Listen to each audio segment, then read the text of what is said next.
ating pong pag-usapan, always be ready to make a difference. Lagi po dapat tayong maging handa upang ating pong ipagsanggalan o ating pong patunayan ang ating pong kaligtasan. Basahin po natin 1 Peter chapter 3 verse 5 ay 15 pala. Sorry po. Alam niyo si Kristo mula sa inyong puso bilang Panginoon, dahil kayo maging handang sumagot sa sinumang humihingi ng paliwanag sa inyo tungkol sa pag-asang nasa inyo. Amen. So mga kapatid, yan. Kundi inyong ariing banal si Kristo na Panginoon sa inyong mga puso, na lagi kayong handa sa pagsagot sa bawat tao na humingi sa inyo ng katuwiran tungkol sa pag-asang nasa inyo, ngunit sa kaamuan at takot. Yan. So mga kapatid, ating pong pag-uusapan yan. Yung talatang yan mga kapatid, sapagkat marami po tayong pwedeng mapiga mula sa isang talatang yan mga kapatid. So pasimulan po natin. Noong panahon na pinag-uusig po ang mga anak ng Diyos. Yan. At ito pong pag-uusig ay lalo pong tumitindi mga kapatid. Kumbaga nag-intensify. Sa panahon pong ito, si Apostol Pedro, isa po sa mga pangunahing apostol ng ating Panginoon, ay binigyan po ng lakas ng loob ang kanyang kapwa mananampalataya. At sila po ay binigyan ng gabay kung ano nga po ang dapat po nilang maging trato o kung ano ang dapat nilang gawin sa panahon nga po ng kahirapan. Amen. So, Peter encouraged them and give them guidance on what they should do during difficult times. Amen. So hindi naman po talaga kaila sa atin na tayo po na mga Kristiyano ay dumaraan po ngayon sa pinaka mahihirap na sandali ng ating pong buhay. Kaya ito po ang ating pag-uusapan. Let's take a deeper look of 1 Peter chapter 3 verse 15. Halina kayo mga kapatid, tayo po ay kumailan lang upang ating tunghayan ang mga bagay na nakapaloob dito po sa paksang ating pinag-uusapan. Number 1 mga kapatid, Roman number 1, the instruction. So meron po si Apostol Pedro na pagtuturo na ibinigay sa mga kapwa mananampalataya.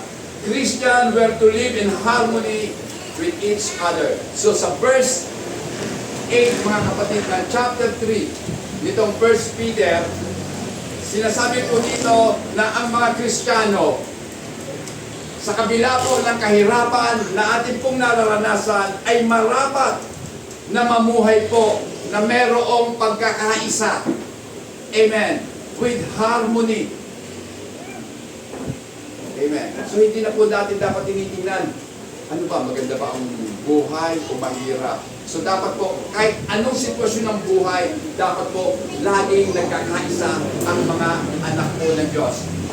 At bawat isa po sa atin must refuse to seek revenge when harmed, but instead do good to the perpetrator.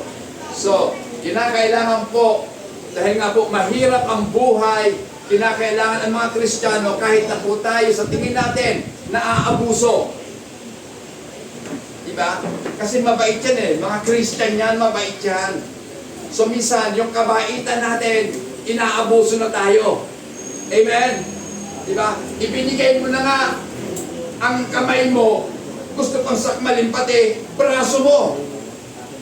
At lalamunin na ang buong pagkatao mo. Ganun po ang tao ng sanlibutan. Amen? Subalit tayo po ay pinapayuhan na tanggihan po natin ang gumanti. Amen? Diba? Kung tayo man po yung nagkakamali, matuto po tayong humingi ng kapatawaran sa ating mga pagkakamali. Ano ba naman yung sabihin mo, pasensya na po. O, diba? So, wag ka na makatuwiro na, kasi tao lang. Pasensya na po, tapos na yun. Kasi habang tayo po ay nangangatwiran pa, wala, hahaba lang ng hahaba. At kinakailangan pang pangatwiranan yung naunang katuwiran, mga kapatid. So, patawarin po natin yung mga perpetrator, yung mga may kagagawan, ayon nga po sa verse 9. Then, always remember that in the face of persecution, God is always paying attention. Tandaan po natin na sa panahon po ng mga pag-uusig, ang Diyos po natin ay lagi pong nakatuon ang kanyang pansin sa kanyang mga anak. So wala po tayong kahirapan na hindi nakikita ng Diyos. Lahat po alam niya. Nakikita niya, nararamdaman niya. Pastor, bakit niya nararamdaman? Bakit? Hindi mo ba alam na ang Espiritu ng Diyos nananahan sa'yo? Kaya kung ano yung feeling mo, napipil na din. Amen? Kaya nakikita niya pa kasi siya ay nasa kaitaas-taasan ng mga langit, nakikita niya ang nakaganapan sa kalupaan. Amen. He noticed and listened to their cry. Napapansin ng Diyos at pinakikinggan niya ang daing, ang mga panalangin ng kanyang mga anak. Amen. Diba, naalala ko tuloy yung pinaka dati ng AGPA. Ano ba yung tawag doon? Hashtag nila. Sabi doon sa AGPA, nothing escape AGPA. AGPA color yun, di ba? Kalaban ng Kodak. Ng Kodak film. So, nothing escape AGPA. Pero sa Diyos, talagang walang bagay na hindi niya nakikita. Lahat nakikita niya. Lahat nararamdaman niya. Lahat ng bagay na babalik ng ating Panginoon. Amen. So kaya nga po, napakasarap maging anak ng Diyos. Amen. Dahil kita niya lahat eh. Kung ikay nasa panganib, alam ng Diyos na nasa panganib ka. At siya ang magbibigay ng proteksyon. At kung pahihintulutan ng Diyos na maganap ang panganib sa buhay mo, wala namang kung magagawa kundi tanggapin ang kagustuhan ng Diyos. Amen. Dahil, sabi nga, laging sinasabi po yan, nung nabubuhay pa si R.C. Sproul, sabi niya, walang isamang molecule o isamang virus ang gumagana na hindi alam ng Diyos. Amen.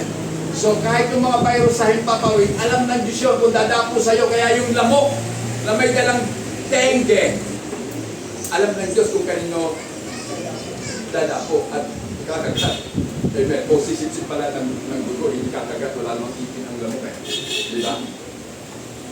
Kung kanino sa sisip-sip ng dugo. So alam lahat ng Diyos ang mga bagay na yan. So, and He is against those who do evil. Tandaan po natin, against ang ating Panginoon. Laban ang Panginoon sa sino mang gumagawa ng kasamaan. Amen? Kaya nga po, yung gumagawa ng kasamaan, hindi po pinagkikinggan ng Diyos. Dahil alam niya ang mga ginagawa nila. Then, who is going to harm you? Kung magkaganon, sino ang pwedeng sumakit sa'yo o magbigay sa'yo ng sakit? When you're doing good, kung ikaw ay gumagawa ng mabuti, sino? Diba? Pero sa mga katanungan yan, parang bagang, dahil gumagawa ka ng mabuti, syempre, expected na natin, at lahat po ng gumagawa ng mabuti, ang expectation natin, mabuti din ang ating pong tatanggapin. Kasi gumagawa ka ng mabuti. At naniniwala tayo sa kung ano ang itinanim, siyang aanihin. Pero that is the rule. Tama? Rule yun. Pero merong exception. Di ba? Kahit gumagawa ka na ng mabuti, masama pa rin sa iba. Tama? Kahit gumagawa ka ng mabuti, hindi naman lahat ng tao pwede nating mabigyan ng kaluguran. You cannot please everybody. Diba? Kahit mabuti ng pakitungo sa tao, masama ka pa rin sa kanila. Wala ka ng problema. Problema na nila yon. Amen? So basta ang kinakailangan natin gawin at ang problemahin natin ay gumawa tayo ng mabuti at mga bagay na kalugod-lugod sa ating Panginoon. Amen. Then, sometimes we still experiencing suffering because we're doing good in the name of the Lord Jesus Christ. Ito na ang bottom line, mga kapatid. Kapag ang ginagawa mong mabuti ay sa pangalan ng ating Panginoong Yesus, tinitiyak ko sa inyo, marami ang tutulig sa inyo. Pag nabanggit nyo ng pangalan ni Jesus, kaya ko ito ginagawa dahil sa Panginoong Yesus, ano? O, di ba? Kasi lalo na po sa mga kabataan ngayon, sa Amerika, sa mga napapanood ko, ang dami-dami po sa mga colleges and universities sa Amerika, aywan ko lang ngayon, dito po sa atin sa Pilipinas, napakarami po ang hindi na naniniwala sa Diyos. Amen. Kaya nga, meron doong campus ministry at yung mga campus minister talagang nakikipagbalitaktakan. Talagang marami, tinutuligsa sila. Ang dami pong mga katanungan na ang mga nagtatanong hindi talaga naniniwala sa Diyos. Mahirap po talagang salungatin ang mundo. Amen? At kung mahina-hina kang mananampalataya, mananahimik ka. Kasi sa tingin ko po, mas matatalino sila. Amen? Mas matatalino ang mga taong ito. Pero ang mga tunay na anak ng Diyos ay marurunong. Amen? Dahil yung katalinuhan nila, kayang-kayang higitan ng mga anak ng Diyos. Parang ang Panginoon lang yung tanong nila minsan na itatanong din sa kanila. Kaya paano nila sasagutin? Yung tanong nila. Diba? Ang Panginoon kasi pag tinanong mo, minsan na ibabalik sa'yo yung tanong. Anong gagawin mo ngayon? Kaya ka nga nagtatanong dahil hindi mo alam. Paano pag ibinalik ang Panginoon? Tatahimik na lang sila. Amen. So ganun po. Kaya nga, alam niyo mga kapatid, advice ko lang. Bilang inyong pastor, mag-aral din po tayo. Kahit sabihin natin na, matatanda na tayo, bidad na tayo. Pero dapat rin talaga palaguin pa ang ating mga karunungan. Amen. At sa panahon natin ngayon, we need philosophy. Amen. Pag-aralan natin. Kasi ang mga tao, gusto nila kaalaman. So ibigay natin ang kanilang kahilingan. Di ba? Sa kaalaman. Sa pamamagitan ng katotohanan, yung kaalaman ng mundo, maladaig. Amen. Okay. So, saan ba ako? Ito na. The possibility of suffering while doing good should not make us shrink back from doing good. Sa verse 14 po yan, kung ang paggawa po natin ng mabuti ay nakararanas po tayo ng pag-uusig, isa lang po ang ibig sabihin niyan, huwag daw tayong matakot, huwag tayong tumigil sa paggawa ng mabuti. Don't shrink back. Huwag tayong titiklop sa mundo. Kinakailangan harapin natin ang mundo ng meron pong confidence sa ating Panginoon. Na meron tayo kumpiyansa sa ating Panginoon. Amen. So, mga kapatid, dahil alam naman po natin ang sinasabi po sa Roma 12:19. Pakibasa po. Romans 12:19. Anong sabi ng anong sabi po ng Apostol Pablo? At kanyang tinawag. Ikaw bayan niliwan sa galit ng Diyos sapagkat nakasulat akin ang pag-iiganti, ako ang gaganti, sabi ng Panginoon. Sabi po ni Apostol Pablo sa kanyang sulat sa mga taga-Roma, huwag kayong mga gigantihan, mga iniibig, kundi bigyan ninyo ng daan ang galit ng Diyos sapagkat nasusulat. Ito na lang, di ba? For it is written, sabi ng ating Panginoon, akin ang paghihiganti. Vengeance is mine, I will repay. Ako ang gaganti, sabi ng Panginoon. Amen? So, huwag na huwag po kayong gaganti. Kapag kayo pinagsalitaan ng masama, huwag na lang gumanti. Yumuko na lang. Kung dahil sa sinabi, nasaktan kang mabuti, ay di umiyak ka na lang. Amen. Bigyan mo ng pagkakataon ang Panginoon ang siyang gumante sa taong gumawa sa iyo ng kasamaan. Amen. Diba? Kasi kapag ang Panginoon po ang gumante, hindi siya pwedeng gantihan ng tao. Amen? Dahil paano mo gagantihan ng Diyos? Hindi mo nakikita. At kapag binangga mo ang Diyos, ikaw ang magigiba. Amen? Okay, Roman number 2 na tayo. The call, ang panawagan. Una, ang pagtuturo, the instruction. Ngayon naman po, the call, ang panawagan. So lahat po tayo ay tinawag ng ating Panginoon. Wala pong nandito na hindi tinawag ni Jesucristo. Lahat po tayo tinawag. Wala po dito nag-volunteer. Pupunta nga ako dyan. Mag-o-observe ako. Kahit yan ang nasa isip natin, pero ang katotohanan, hindi natin pwedeng pasubalian. Ikaw ay naririto dahil tinawag ka ni Kristo. Amen. To sanctify the Lord in your heart means, so, yung kung ano, the call, ang panawagan, to sanctify, to set apart. Pag sinabing sanctify, kinakailangan ihiwalay. Kasi ang sanctification ay terminolohiya ng pangrelihiyon. At ang ibig sabihin niyan, sa Tagalog, pagpapakabanal. Pero malayo po yan sa katotohanan. Kasi tayong mga tao, ang nasa isip po natin ng pagpapakabanal, hindi paggawa ng kasalanan. Tama? Meron ba taong hindi nagkasala? Dahil ang katotohanan, the more na nakikilala mo ang Panginoon, the more na saturated po tayo ng Word of God, the more na marami po tayo pagsisisihan. Amen? Kasi nakikita mo lahat pala ng ginagawa ko, mali, kasalanan. O di ba? So mag-iiyak ka na naman sa Panginoon. O di ba? Kasi the more na nagbababad ka sa salita ng Diyos, the more na maraming kang matututunan na katotohanan. At kapag maraming katotohanan ang nasa sayo, marami kang ihihingi ng kapatawaran.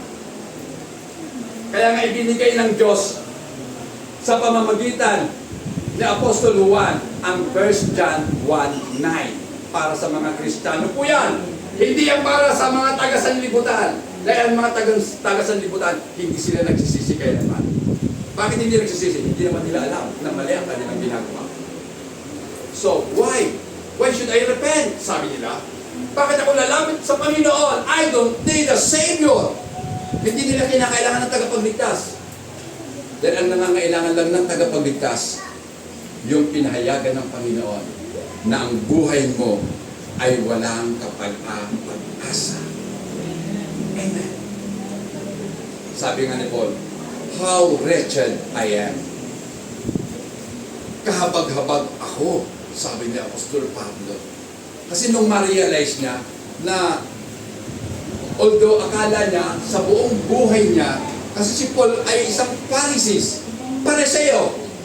Siyempre, nasa upper class siya ng religion ng Israel.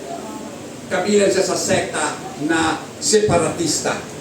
Talagang inihihiwalay ang sarili nila sa karamihan. Kaya nga Pharisee, separatist. So ganun po si Pablo. Pero nung naka-enkwentro niya ang Panginoon doon sa daan ng Damascus, na-realize niya kung gaano siya kaawa-awa kung wala si Kristo sa buhay niya. Amen. So dapat tayo rin po ganoon. Amen.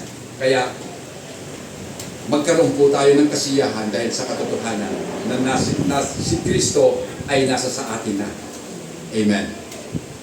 So mga kapatid, ito pa. To sanctify the Lord in our heart means to make Him the focus of our thoughts. Para mabigyan po natin ng kakaiba na, kumbaga, kakaibang pagtrato ang ating Panginoon sa buhay natin, dapat po na siya ang focus ng ating mga kaisipan. Amen.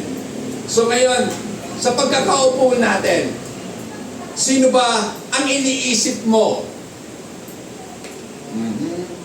Although hindi ko alam kung anong nasa isip natin o nasa isip nyo, alam ng Diyos yan. Amen. Pastor, bilisan nyo naman. Meron pa kami lakad. O, di ba? So, bakit lakad? Nakaupo kang gusto mong lumakad?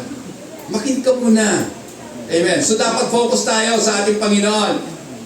To put God first in our lives. Kinakailangan ilagay po natin si Kristo na pangunahin sa ating mga buhay. Amen. Siya po yung prioridad ng buhay natin. Kahit na gaano tayo ka-busy, kapag oras na ng ating agreed prayer time, pag sinabi ko agreed kasi napagkasunduan natin yun di ba? Na ganong oras tayo magpe-pray, kahit gaano ka ka-busy, pwede ka namang gumawa habang nananalangin di ba? Ang mga Kristiyano po, very innovative yan. Kahit naglalaba yan, pwede mag-pray. Bakit? Meron bang hadlang sa pagkikipag-usap? Wala. Di ba? Kahit nakahiga ka kung may sakit ka, huwag ka nang lumuhod. Nakahiga ka, manalangin ka. Paano kung wala kang tuhod? Paano ka luluhod? Di ba? Kaya nga mga kapatid, ang mga Kristiyano po, malawak ang kaunawaan. Kaya hindi po dapat isang postura lamang ang ating pong pananalangin. Dapat innovative po tayo. Kahit nakasakay ka sa jeep, mag-pray ka. Malay mo matraffic, tapos ang isang oras nakapagpanalangin ka. Hindi ka pa nakakarating sa paruroonan mo, tapos ka na sa panalangin mo. Amen? Di ba? Natuwa ka, naligtas ka, pero hindi mo alam dahil nananalangin ka, iniligtas ng Diyos. Pati yung mga kasabay mo sa sasakyan, pati yung driver na may hawak ng manibela, naligtas. Amen. Yan po ang nagagawa ng mga anak ng Diyos, mga kapatid. Hindi man natin alam, pero ang Diyos po ang nakakaalam. So, mga kapatid, gusto natin mag-focus sa Panginoon. Let us internalize the Word of God. Pag sinabing internalize the Word of God, hindi lamang ikay nagbabasa, kundi inuunawa mo yung binabasa mo. Kumbaga sa pagkain, hindi lang basta lumulunok. Bago mo lunukin, nguyain muna. You have to digest the food that you intake. Amen. Diba? Masarap po yun Kasi ang pagkain, nasa dila ang sarap. Dahil pag nasa lalamunan na yan, wala nang lasa. Amen? Sa salita ng Diyos, hindi lang pagbabasa, maliligayahan ka. Pagbulayan mo ang inyong binabasa. At doon, malalasap mo. Kumbaga sa pagpiga ng gata, mas habang pinipiga mong mabuti, mas lalong lumalabas ang katas. The more na nag-exert ka ng lakas, the more nalalabas ang katas. Sa salita ng Diyos, ganun din. The more na lumalalim ka, the more na makauunawa ka. Amen.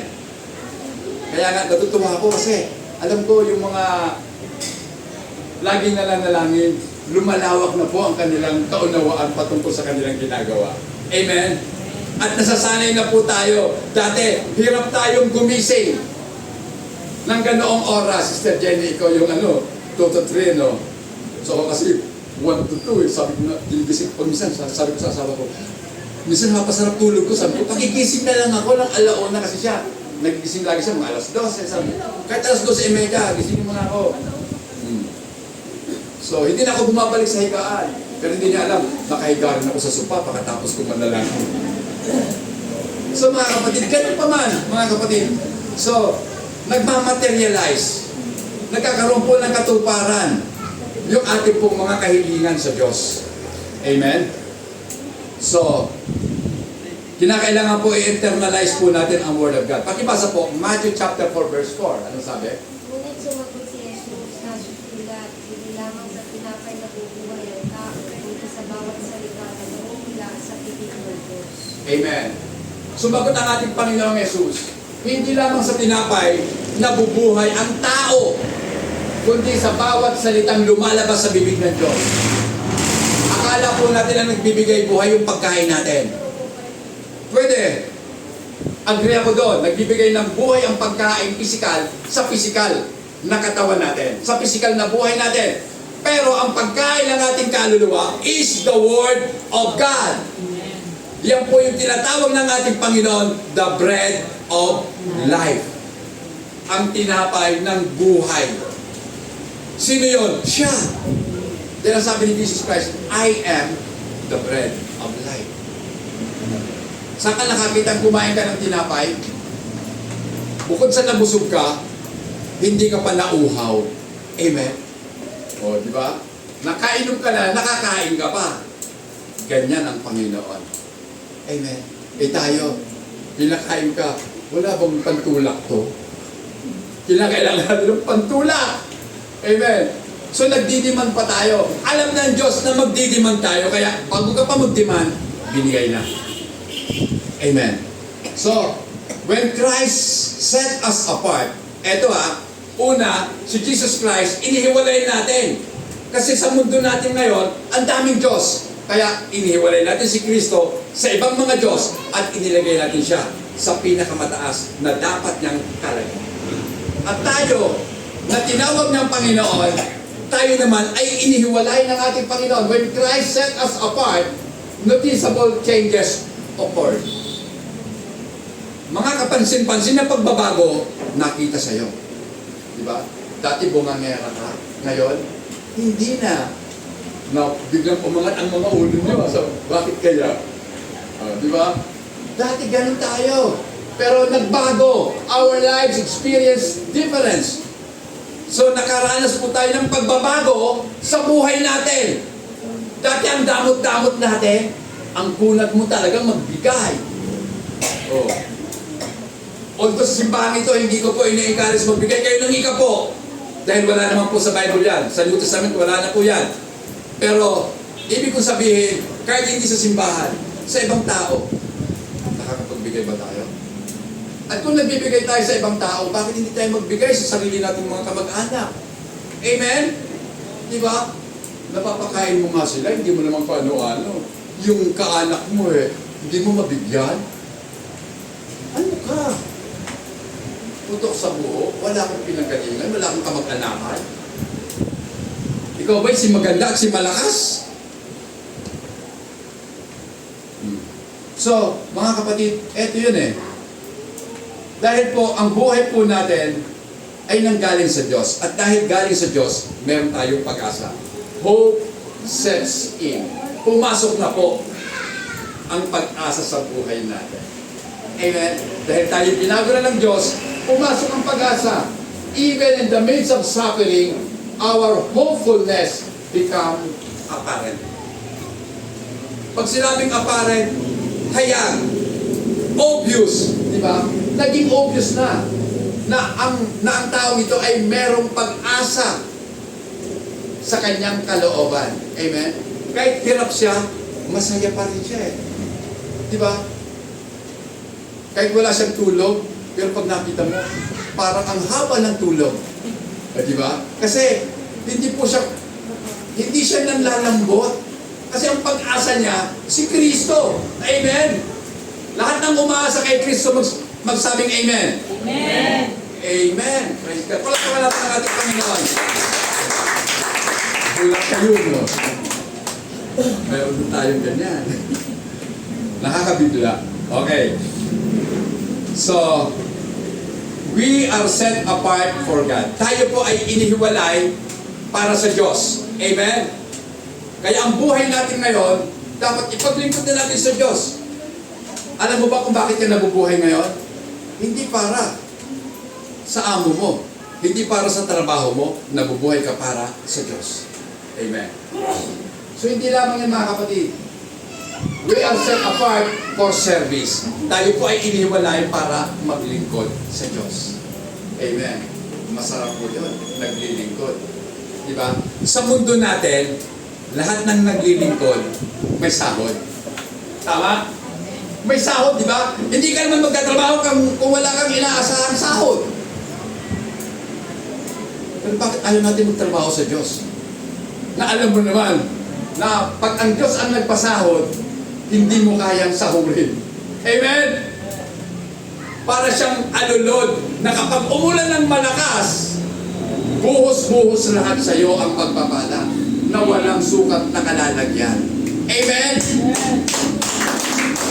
Pastor, ang sarap marinig, pagpapala. O diba? Kala ko, Pastor, hindi ka nagbabanggit ng pagpapala. Hindi, minsan na yun. Oh. Pero ang pagpapala, hindi dahil nagbigay kayo ng marami, kaya bubuhusan din kayo ng marami. Hindi po ganon. Ang Diyos po ang nagpapala at bahala siya.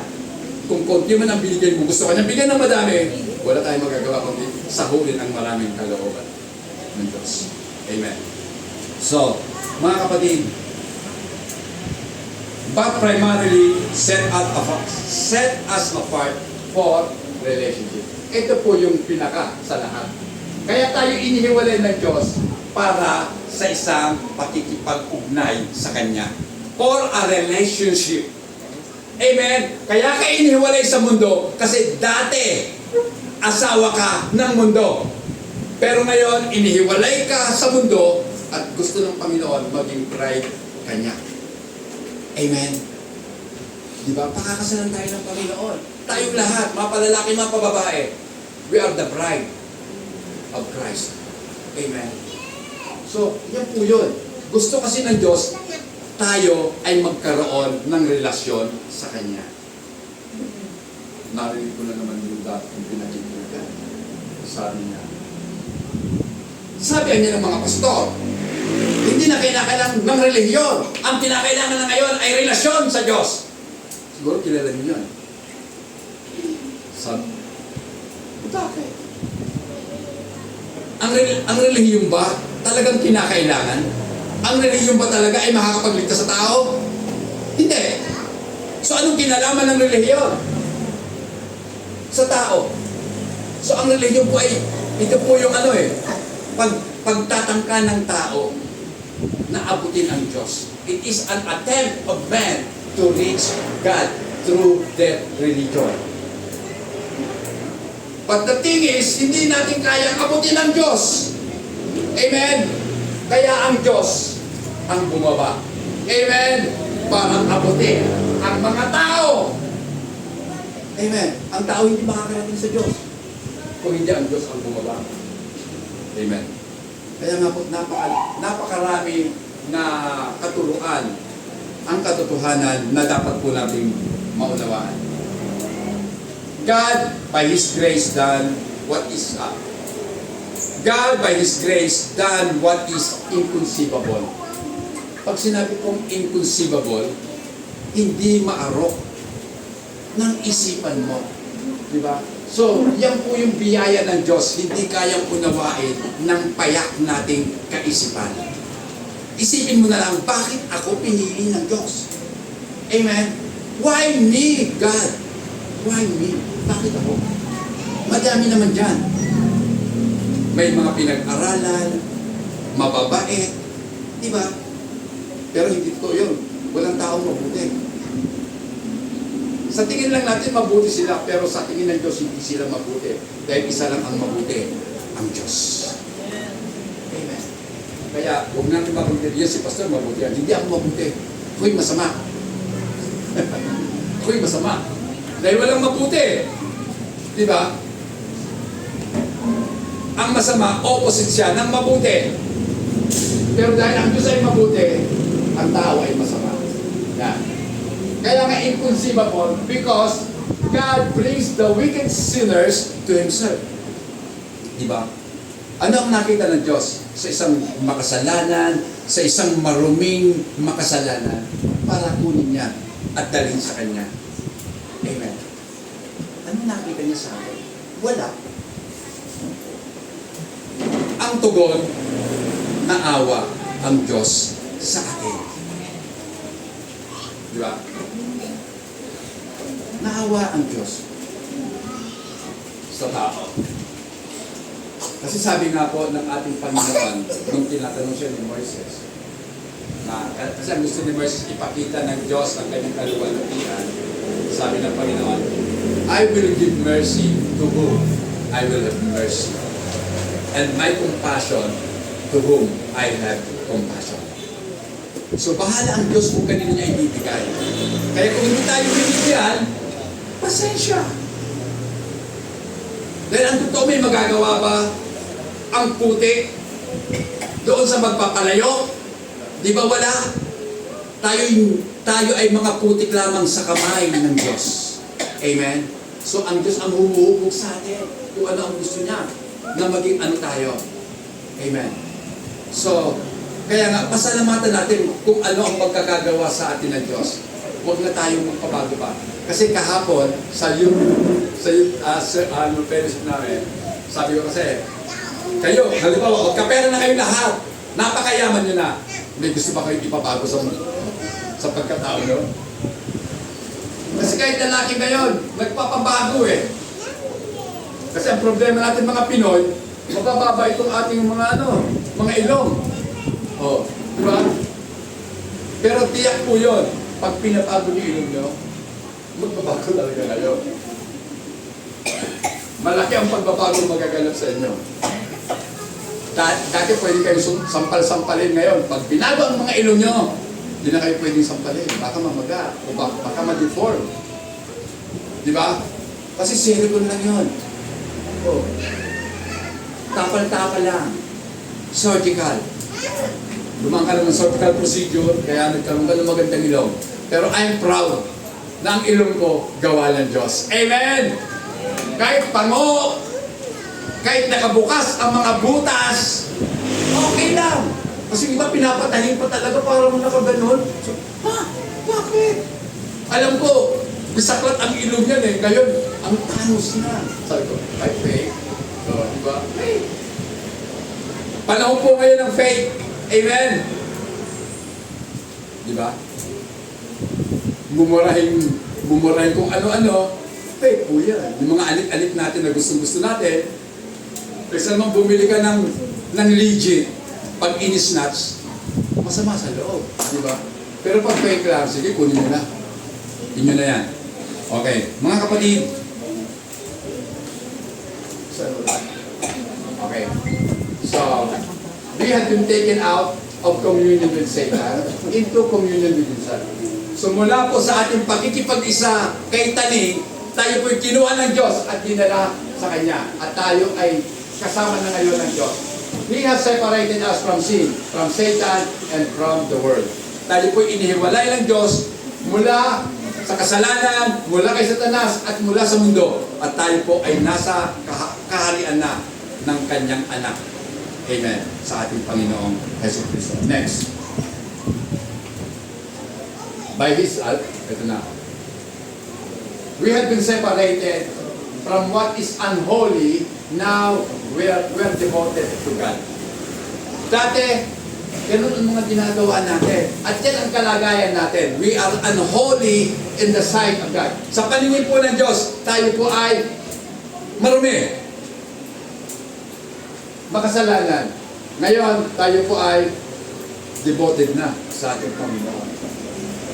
Amen. Then, we are brought into intimacy with God. So, meron tayong malapit na kaugnayan ngayon sa ating Panginoong Diyos, which is reflected in a new relationship and new obedience. So, patunay na tayo po ay meron ng relasyon sa Diyos, makikita po yan sa ating pagsunod sa ating Panginoon. Amen? Dati, ayaw natin sumunod. Ngayon, masunod na tayo. Dati, dumating tayo, tanghali na. Ngayon, ang aga-aga, sabi ko, wow, sarap talaga. Ako nga gusto ko rin dumating, tanghali na, Sister Feli. Ang gawain pa nasa bahay ninyo, di ba? Pagdating namin, nakaayos na ang upuan, malinis na. Ngayon, na nandito na tayo, pagdating nyo, nakaayos na rin. Pero ako na gumagawa. Nabaligtad. Dati kayo, ngayon ako naman. So ganun lang. At alam ko, pwedeng hindi na rin ako kasi meron mga kabataan na tiyak na mahihipo ng Panginoon at sila ay maagang paparito para tulungan nila ang pastor nila. Amen? Mahirap naman yung ako lang ang may reward. Gusto ko, kayo din meron. Di ba? Sabi nga, sama-sama tayo, walang iwanan. Amen? Okay. So, ito po mga kapatid. Sanctification become a progressive life pattern. So, ang pagpapabago sa isang Kristiyano, hindi naman po ito dagli ang pagbabago ang magaganap. Ito po ay progressive. Amen. Unti-unti tayo ay binabago ng ating Panginoon hanggang sa maging katulad niya tayo. Amen. Next. At our salvation, God takes us out of darkness. Sa ating pong pagiging ligtas, tayo po ngayon ay nasa kaliwanagan na sapagkat mula sa kadiliman, hinango tayo ng ating Panginoon. Amen? Kaya nga hindi na po tayo nangangapa ngayon sa dilim. Tayo po ay nasa kaliwanagan na. Amen. And place us in His kingdom. Taken out of death and put into life. Mula sa kamatayan, inilabas tayo ng Panginoon at dinala sa kabuhayan. Amen. Kaya ngayon, may buhay ka na. At isang katotohanan ang nais na ipabatid sa atin ng Panginoon, ang buhay natin ngayon ay hindi na sa atin. Ang buhay na ikinabubuhay natin ngayon ay ang buhay na ni Kristo. Kaya ating bigyan ng kaluwalhatian si Kristo sa pamamagitan ng ating pamumuhay. Amen. The way of life natin, mga kapatid. Yan ang maging pattern natin. Amen. So, Roman number 3, the admonition. Puntahan na po natin, the admonition. Pag sinabing admonition, ang payo. Yan. Ang payo po ni Apostol Pedro, umasa ka sa kabila ng kahirapan iyong nararanasan. Hopefulness even in suffering. Amen. Di ba? Ang sarap pakinggan, parang wala yatang kahirapan ang pwedeng magpahiwalay sa mga Kristiyano sa pag-ibig ng Diyos. Kasi kung alam natin po yan, patuloy tayong aasa sa Panginoon kahit nakararanas tayo ng matitinding kahirapan. Human normal response to suffering is fear and anxiousness. Ang normal po o ang likas na tugon ng tao sa kahirapan kanyang nararanasan ay takot at kagulumihanan o pag-aalala. Hindi po ba? Kapag tayo po ay nakaranas na ng kahirapan, di ba natatakot na tayo? Amen. Pag may sakit ka, di ba minsan pumapasok talaga yung takot? At kapag natakot ka, ano bang nararamdaman ng taong takot? Ako po nararamdaman ko parang nanlalamig na ako. Amen? Pag takot ang tao, apektado lahat ang sistema ng ating katawan. Nanlalamig ka, naiihi ka. Bakit ka naiihi? Kasi yung kidney mo, apektado ng takot. Diba? Nanginginig ka, nervous system. So, apektado lahat sa takot. Mga kapatid, pero ito, ang pangontra ng Panginoon. Kapag ang tao ay masaya, di ba? Apektado rin naman ang kanyang buong pagkatao. Pati mukha niya, maaliwalas tingnan. Masaya eh. Yung mood niya, maganda. Oh. Masigla ang katawan. Di ba? Kahit may problema, parang wala lang. Wala problema. Oh. Pero madami, pero baliwala. Kasi nasa akin. Yung kapayapaan, nasa atin si Kristo, ang prinsipe ng kapayapaan. So mga kapatid, hope can be an expectation and anticipation that rests upon what we believe. Ang pag-asa ay isang inaasahan at itong inaasahan natin na ito ay nakasalalay sa ating pinaniniwalaan. It rests upon what we believe. Yun po yung tunay na pag-asa. Ngayon, paano tayo aasa kung wala tayong alam sa Panginoon? Ito wala kang aasahan sa Kanya. Kaya nga mga kapatid, ako po, hindi nawawala sa isip at sa puso ko yung talata ng ating Panginoon. Yung salita niya sinasabi niya, hindi ko kayo iiwan, hindi pababayaan man. Yun po ang aking kalakasan. Amen. Kahit dumaranas man ako ng matitinding pagsubok, kahirapan sa buhay, alam ko, ang Diyos, hindi niya ako iiwan, hindi niya ako pababayaan. So yan po yung pangako na pinangahawakan natin. Hope can be as strong as what we have learned about God's goodness and faithfulness. Pakibasa po, Romans 15:13. Iluspusin nawa kayo ng Diyos na siyang bukal ng pag-asa at nawa ay pagkalooban na kayo ng kagalakan at kapayapaan sa pamamagitan ng inyong pananampalataya. Upang pumapaw ang inyong pag-asa sa pamamagitan ng kapangyarihan ng Espiritu Santo. So gusto nyo ba na yung pag-asang meron tayo, hindi lang nasa puso natin, kundi umaapaw. Amen! Pag sinabing umaapaw, hindi ka lang tahimik dahil sa pag-asa mo. Yung pag-asang meron ka, lumalabas din sa bibig mo. Isinishare mo. Alam mo kapatid, alam mo friend. Ha? Alam mo ba? Oh, ang saya-saya ko. Bakit? Nanalo ko pa sa luto. Hindi nga ako tumataya, paano ako mananalo? Eto mga kapatid, ang Diyos, ang Panginoong Jesus, siya ang nagbigay sa akin ng tunay na kasiyahan sa buhay. Wow, ano yung kasiyahan na yun? Na kahit wala ako, pero masaya ako. Amen. Sapagkat wala man ako ng mga bagay ng mundo, nandito naman sa akin yung may gawa ng mundo. Amen. Hallelujah. Nasa atin po yung Diyos na gumawa ng mundo.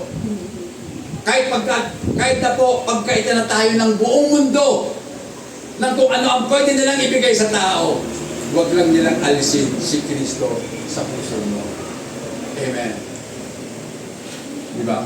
Mga kapatid, our hopeful expectation is founded not in a theory or philosophy, it's in a person, the Lord Jesus Christ. Ang totoo mga kapatid, ang ating pag-asa ay hindi po nakatayo sa isang teoreya or filosofiya. Ang ating pag-asa ay nasa isang persona, ang ating Panginoong Jesucristo. Amen. Siya lamang po yung persona ng Diyos, wala nang iba. He is the only person and the only personification of God, the Lord Jesus Christ. Next, hopefulness should be a vital characteristics of every believer. So bilang tunay at totoong mananampalataya, dapat po ito, ang ating pong pag-asa ay makikita. Kasi ito po yung vital, mahalaga na pag sinabing characteristics, katangian, mahalagang katangian ng ating pong pagiging mananampalataya, tayo ay umaasa sa Diyos. Amen. Our only hope is Jesus. Wala nang iba. Amen. True hope is dynamic and powerful because it considers life circumstances realistically and then confidently rest on the promises and character of God. Mga kapatid, mahalaga na kilalanin natin ang Diyos. Makilala pa natin ang ating Panginoon nang higit pa sa pagkakakilala natin ngayon. Kasi the more na tayo ay nag-aaral ng kanyang salita, the more na nagpapakilala siya sa atin. So hindi lamang mahalaga na makilala natin ang Diyos, kundi paghawakan natin ang mga katangian niya, ang mga pangako niya sa atin. Amen. Sapagkat ang mga pangakong ito, ang tunay na pag-asa ay isang dynamic. Ibig sabihin, powerful, makapangyarihan. Parang yung po kasing dynamic, galing po sa salitang dynamite. Di ba? Ang dinamita, ginagamit ng mga minero. Para mahukay ang isang ang ilalim ng lupa, kinakailangan pasabugin. So may ganoong kapangyarihan, kayang pasabugin ng Diyos ang mga masalimuot na bahagi ng buhay natin para lumabas ang tunay nating kahusayan. Amen. Next. Our ultimate hope is the coming of the kingdom of God. Pakibasa po, Romans 8:24 hanggang 25.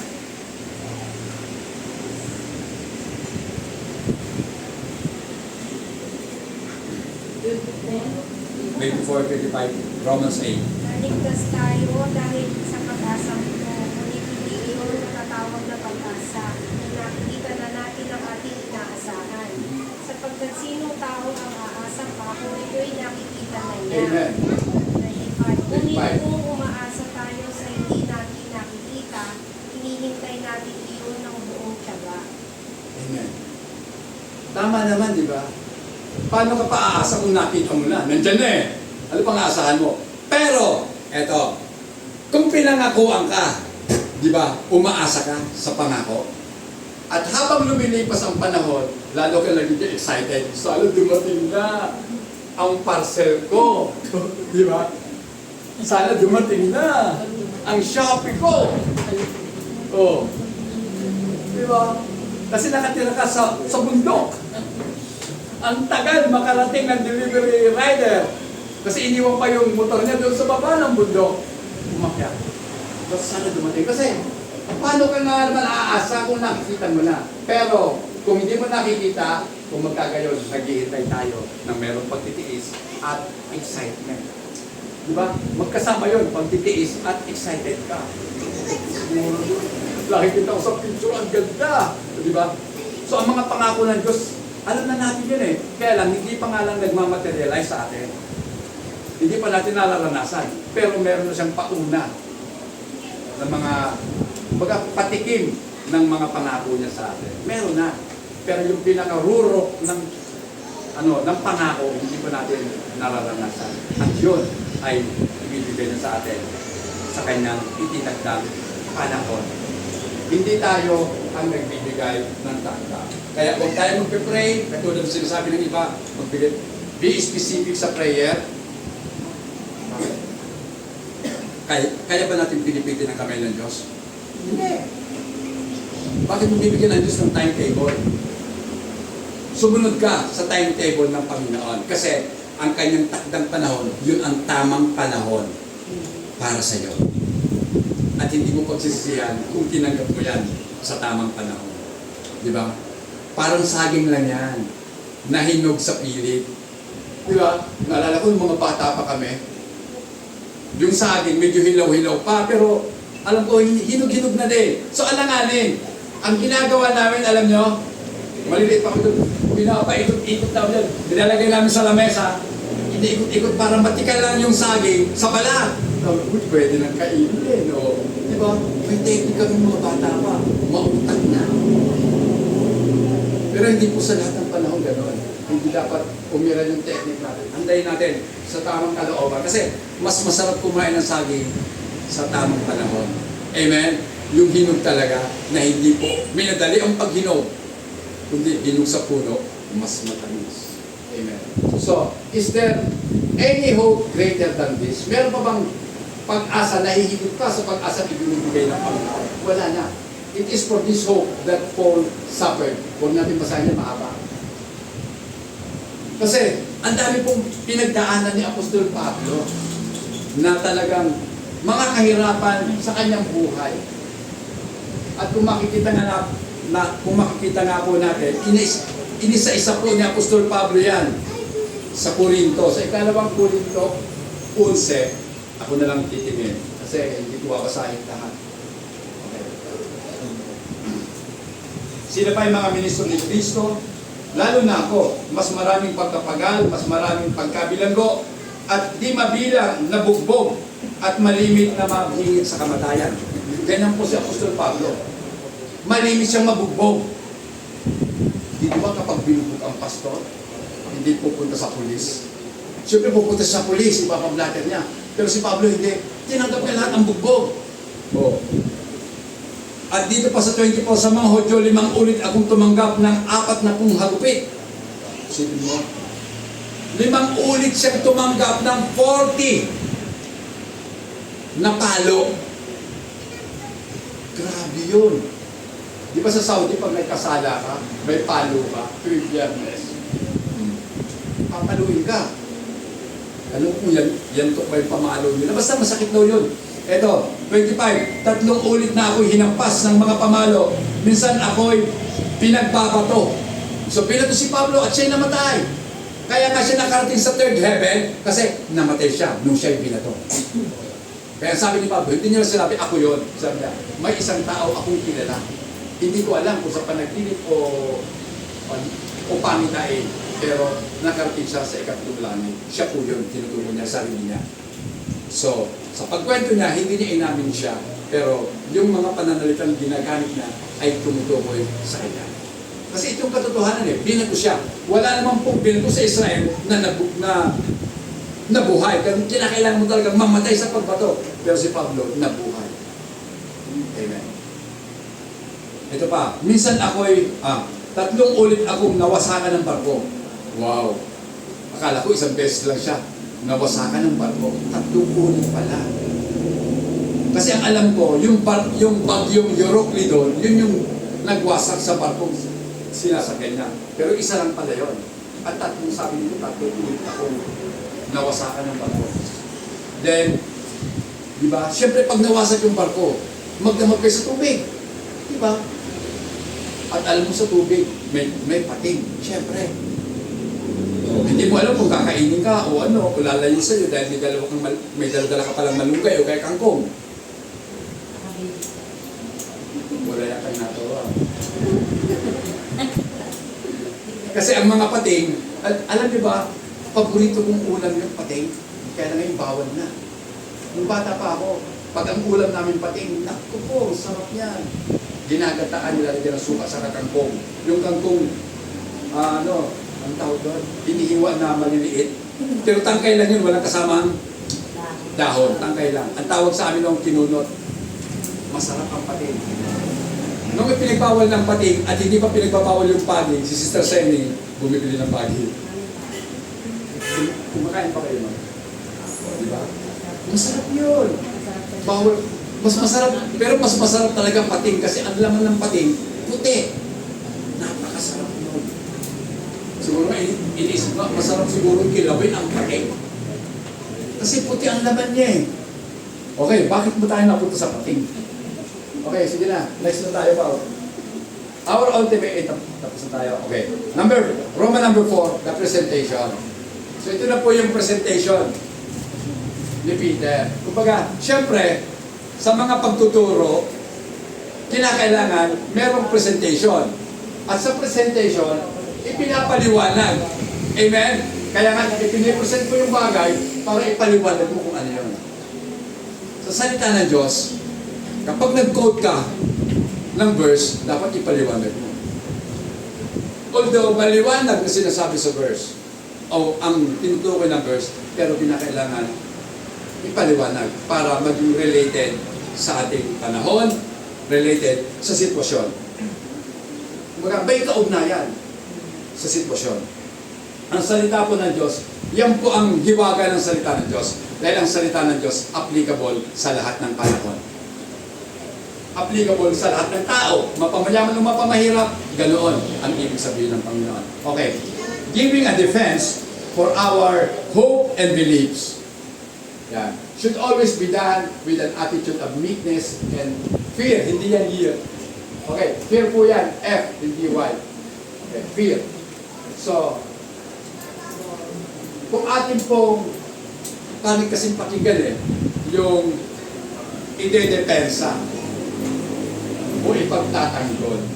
Sabihin natin, sa pagpapaliwanag ng ating pong pananampalataya, kinakailangan po talaga natin na isagawa natin ito sa isang pamamaraan na meek tayo.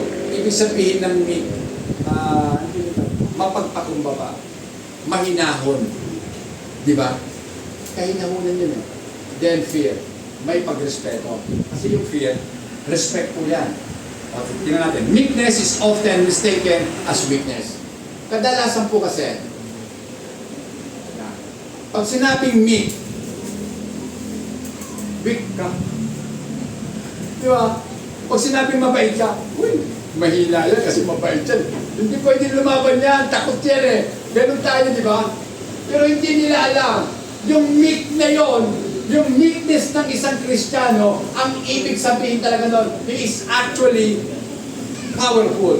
Dahil nandun yung strength because he takes Because it takes immense control to be meek. Diba? Kinakailangan mo talagang kontrolin ang sarili mo. Gusto mo nang gumante, pero dahil alam-alam sa Panginoon, magiging mapagpakumbaba na lang ako. Meek na lang ako. Diba?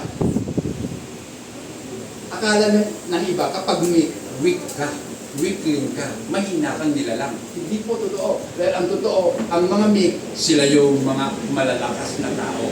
Kaya nilang kontrolin ang kanilang damdamin. Galit na galit ka lang, pero dahil sa Panginoon, focus na lang tayo. Those who are meek have a teachable spirits.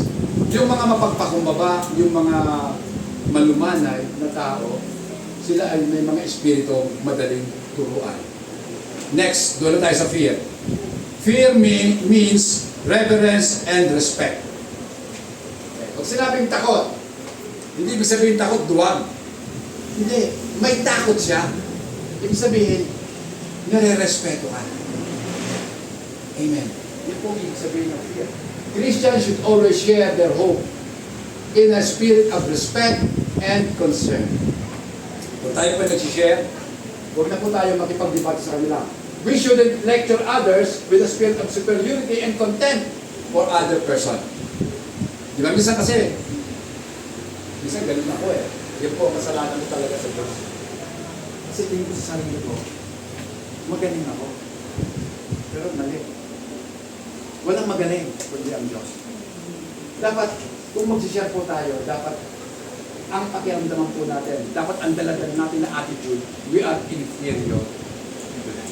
Sila yung superior, tayo, patataas. Amen. At hindi natin sila kinakailangan i-contempt. Ano yung contempt? Diba? Madalas natin yung marinig sa mga hearing sa Senado at sa Kongreso. Pag nagsisinungaling ka, isa-side ka in contempt. Kulong ka ngayon sa Senado. Contempt. Ibig sabihin, lagi natin yan ng sala yung iba. Next pa, we understand that only God can call someone to Himself. Alam naman natin ang katotohanan. Hindi tayo pwede makalapit sa Diyos hanggat hindi tayo tinatawag. Amen? Pakibasa nga po, John 6:44. Walang makalalapit sa akin, malibang galing siya sa akin ang Ama na nagsuko sa akin. At ang tumalapit sa akin ay hindi kong bubuhayin sa uling araw. Walang tao makalalapit sa akin, maliban na ang amang nagsuko sa akin, ang sa kanya'y magdala sa akin. At siya'y aking ibabangon sa huling araw. So wala pong tao na pwedeng lumapit sa Diyos sa kanyang sarili lang. Di ba sabihin mo, gusto kong sumamba dyan. Sabi ka na. Walang ganun. Pupunta ka dito, ang ibig sabihin kung makarating ka dito, dinala ka ng Panginoon. Amen? Hindi kusang ikaw ang pumunta, sapagkat ang tao, ang likas na tao, walang kusa na lumalapit sa Diyos. Dahil kaaway nila ang Diyos. Amen. So, a person can have an understanding of God's Word and the hope of the kingdom of God only when God intervenes in his or her mind. Maliban na ang Diyos buksan ang kanyang isipan, saka lamang ang tao po makakaunawa ng salita po ng Diyos. That is why we should never try to push our belief down other people's head. So wag daw po nating isisiksik o pilit na isiksik sa isip ng mga tao ang ating pong aral. Kasi maliban na buksan sila ng Diyos, hindi naman sila tatanggap eh. Kaya nga, sa ngayon, yan na po ang isa po sa mga iniisip ko eh. Dapat talaga, hayaan lang natin ang Diyos ang kumilos sa kanila. Ang gawin lang natin, i-share lang natin yung way of salvation. Then, ipag-pray na lang natin sila na naway maintindihan nila ang nais ng Diyos para sa kanila. Instead, we should interact with others as we should want to be treated also. Kung paano po ang gusto natin itrato tayo ng ganon, ganon din po dapat ang trato natin sa mga tao. In conclusion mga kapatid, Christian who truly internalize God's truth and make hope of God's kingdom their top priority will be prepared to give an answer even in the midst of trials and suffering. Ang mga totoong Kristiyanong nag-internalize o nagbulay-bulay ng katotohanan ng Diyos ay merong pag-asa ng kaharian ng Diyos bilang kanyang top priority. Sabi nga po sa Matthew 6:33, but seek first the kingdom of God and His righteousness, and all these things shall be added unto you. Siya po inihahanda niya kanyang sarili para magbigay ng kasagutan sa mga nagtatanong kung anong uri ng pag-asa meron tayo. Kahit na nga po, tayo ay nasa gitna ng mga paghihirap na ating pong nararanasan. Mga kapatid, salamat po sa Diyos at salamat sa oras na ibinigay sa atin ng ating Panginoon. Purihin po ang pangalan ng ating Panginoon. Palakpakan po natin.